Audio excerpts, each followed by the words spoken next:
Hello everyone, my name is Ramya Srinivasan. The title of this talk is Biases in Generative Art, a causal look from the lens of art history. This is a joint work with Kanji Uchino at Fujitsu Labs of America. Here is a quick outline of this talk. First, we will look at what generative art is. Then, I will motivate the problem of biases in generative art with some illustrations. In the process, I will also highlight some important contributions of the work. Next, we will look at some background materials that will aid us in understanding the rest of this presentation. We will then dwell into some case studies before concluding. So, what is generative art? Generative art refers to art that, in part or in whole, has been created by an autonomous system. There are different ways in which generative art can be produced. These include chemical processes and mechanical processes such as styling, and also computer based generative art. More recently, AI based generative art has become very popular. The images on this slide illustrate two such examples of AI based generative art. On the left is a portrait generated by a GAN or a generative adversarial network model. What is interesting about this portrait is that it sold for over 400,000 US dollars, nearly 45 times its estimated value. On the right, you can see three other AI based generative art by another GAN model called AI CAN. These were displayed in HG Contemporary Gallery, which is a very prestigious venue for any type of artwork. Amidst this popularity surge of AI based generative art, there are also rising concerns about biases. By the way, generative art refers to AI based generative art in the rest of this talk. The image on this slide shows an instance of racial bias associated with AI based generative art platform called AI Portraits. On the left, you can see an image of actress Tessa Thompson, and on the right is a portrait version of the actress as rendered by this app. As you can see, the skin color of the actress is lightened in the app's portrait version. And this was a common problem across all dark skinned people. Later, it was found that this was because the app was trained using nearly 45,000 white Renaissance portraits. Clearly, biases in training data and algorithm could result in discrimination based on sensitive attributes such as race and gender. But the problem doesn't just stop there. There can be other types of biases associated with generative art. Algorithms could stereotype artists and not reflect their true cognitive abilities. As an instance, consider the photograph on the very left, which shows some red flowers against clouds and field. In the center, you can see a Van Gogh version of this photograph as rendered by a model called CycleGAN. CycleGAN is an AI based generative art model that claims to model styles of artists such as Van Gogh, Monet, and Cezanne, and also those of art movements like ukiyo-e. Clearly, the affect conveyed in the original photograph is lost, in fact, reversed in this Van Gogh version of the photograph. The flowery spring season is converted into a dry winter season in the center photograph. And this is in contrary to Van Gogh's style. As you can see on the very light, there is this artwork titled Green Years of Wheat, which is a real artwork by Van Gogh, much similar in its content and intent to the photograph on the left. In fact, Van Gogh heavily emphasized on colors and emotions in his artwork, as also illustrated in this quotation by Van Gogh shown on this slide. In general, biases in generative art can have long standing adverse sociocultural impacts. Historical events and people may be depicted in a manner contrary to the original times, and we will see an illustration of this in one of the case studies as well. And because people have a tendency to believe computer generated results as opposed to historical evidence, this could also contribute to bias in understanding history and come in the way of cultural preservation. So, this motivated us to investigate biases in generative art pipeline, right from those that can originate due to improper problem formulation to those that may be related to algorithmic design. Viewing from a lens of art history, we discuss the socio-cultural impacts of such biases. We advocate for the use of directed acyclic graphs or DAGs to model the process of art creation and highlight several types of biases through case studies. Now, before dwelling into the case studies, we will look at some background materials that would be useful in understanding the rest of this talk. First, some definitions related to art history. Art movement refers to the tendencies or styles in art which are governed by a set of factors based on culture, geography, etc., and also followed by a group of artists during a specific period of time. On this slide, you can see three images belonging to different art movements. On the very left is a landscape belonging to the Muromacho period, a Japanese art movement. In the center, you can see an Aztec art belonging to post-classic period from 900 to 1580. And on the very right is a modern art, genre art called Impressionism, belongs to the 19th century. The next definition is that of genre. This is something most of us understand. It's based on the theme and the depicted objects. Examples include landscapes, portraits, and so on. Art material refers to the substance used to create artwork, such as charcoal, oil, paint, and so on. Artist style is rather a complicated concept. It is characterized by several factors, including art movement, genre, and material. But in addition to these, it can be characterized by several other factors, such as the artist's cultural backgrounds, who influenced these artists, and several other subjective aspects, such as their cognitive skills, memory, beliefs, and so on. So, as you can see, there are several observable as well as unobservable characteristics that determines the artist's unique technique, and therefore, artist style is a very complicated concept to be computationally modeled. Next, we will look at some background material related to DAGs, which are used to depict the process of art creations. DAGs, or directed acyclic graphs, are visual graphs for encoding causal assumptions between variables of interest. A node is a variable of interest, and directed edges denote causal relations. Let's consider an example shown in this figure where X is the artist and Z is the artwork. So, the causal effect of X on Z determines the artist's style because it captures the influence of the artist on the artwork.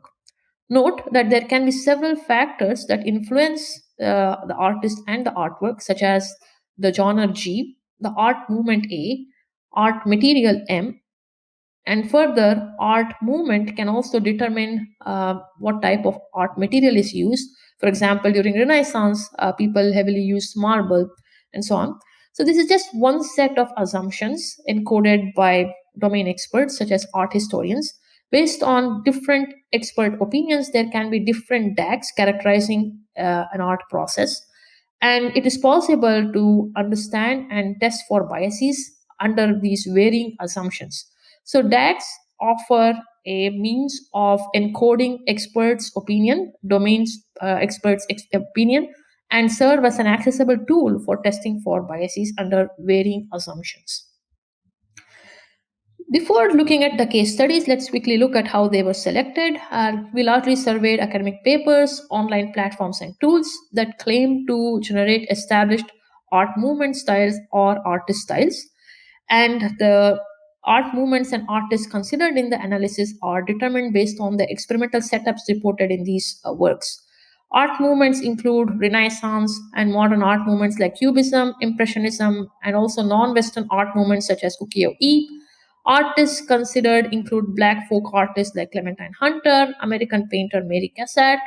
Genres analyzed include landscapes, portraits, sketches, illustrations, and so on.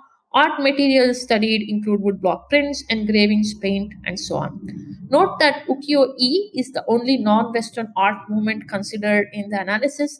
This is because there are no established or state-of-the-art models that study non-Western art movements other than ukiyo-e. But it is important to study more non-Western art movements as these are more susceptible for biases. And also, we are focusing on tools and platforms that are fully autonomous. That is, they do not involve artist or any human in the loop. This is because we believe studying machine biases independent of human biases is essential to study scenarios where both these may be involved. That is, in scenarios where artist is involved, there are both human and machine biases. And so, studying machine biases independent of human biases will aid in analysis of the latter scenarios. So with that, we will look at the case studies. First, problem formulation bias. Now, the very first step in any AI pipeline is to define the problem. And based on how the problem is defined, there can be different types of biases. Formally, this is known as problem formulation bias or framing effect bias. Let us understand this with an example. On the right, you can see four images generated by Cycle GAN model as per the ukiyo-e art movement. The model claims that because these generated artworks are yellowish in color, much like the woodblock prints belonging to the ukiyo-e movement, the model has learned to mimic or simulate ukiyo-e art movement. But ukiyo-e had several distinct characteristics such as asymmetry of design, exaggerated foreshortening to convey notions of depth, and also imaginary cropping of figures, as you can see on this very left image at the bottom, which shows a crane and an elephant merged together. Clearly, these complex features are not reflected in the generated artwork. By modeling or framing the problem of mimicking the art movement just based on color features, several important aspects of the art movements are ignored, thereby contributing to problem formulation or framing effect bias.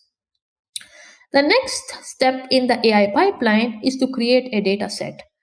And based on how the data set is curated, there can be different types of biases. And we already saw an instance of this in the AI Portraits app, which was mostly trained using white Renaissance portraits. So, types of artwork influence the selection into the data set, and this is an instance of selection bias. Note selection bias can also occur based on how the data is analyzed, and due to the lack of time, we will only look at the selection bias associated with the dataset creation. Formally, a set of conditions known as selection backdoor criteria determines whether there is selection bias or not. And a DAG, such as the one shown at the bottom here, can encode and reflect whether there is selection bias or not.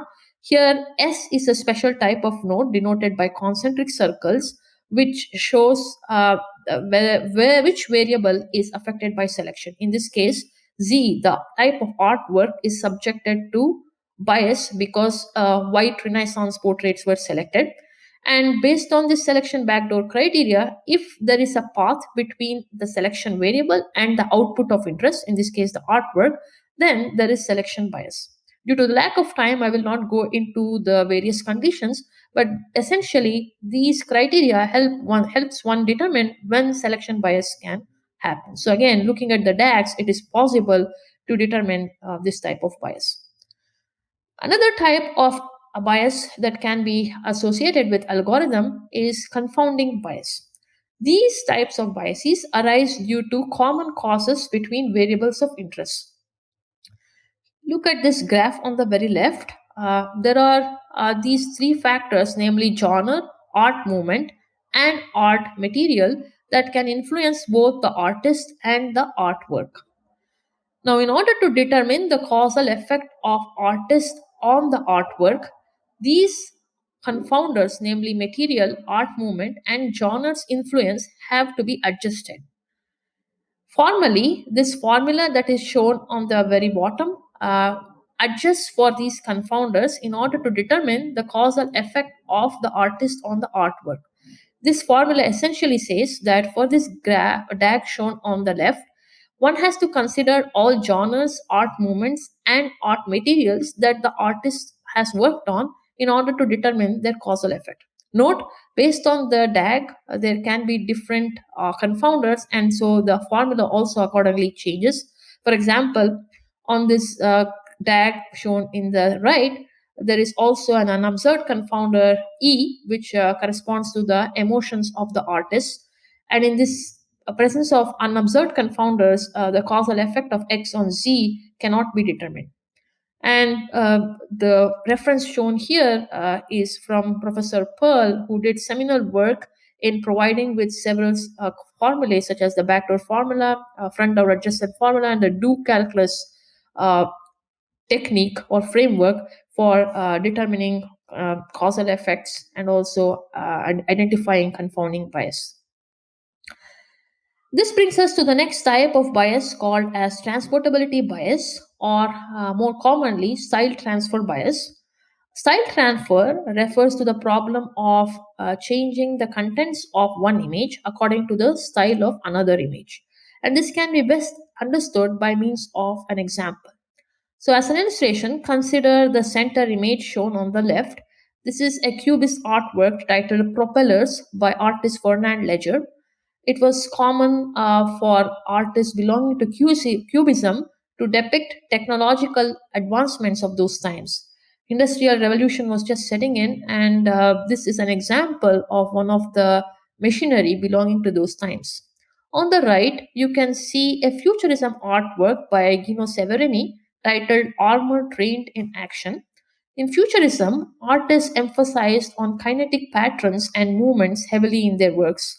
They used artworks to raise their opinions about political movements, wars, and other aspects belonging to those times.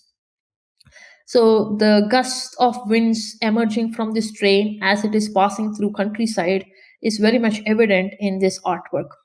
On the very left is a style translation of the center image according to the style of the very right image, that is futurism, by a platform called as deep art.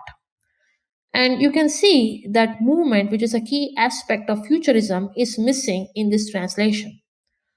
So, certain aspects of the art movements are ignored in doing this translation. And this can be visualized by means of this DAG shown on the very right. Uh, there is a special variable denoted by the square blocks called R, which determines in what way the two environments, namely cubism and futurism, vary. So, one is the influence of the art movement itself, and the second is the influence of the genre itself. So, these arrows pointing from R to X and R to Z encode the differences in cubism and futurism, along with the difference in genres that influence the artists and artworks separately.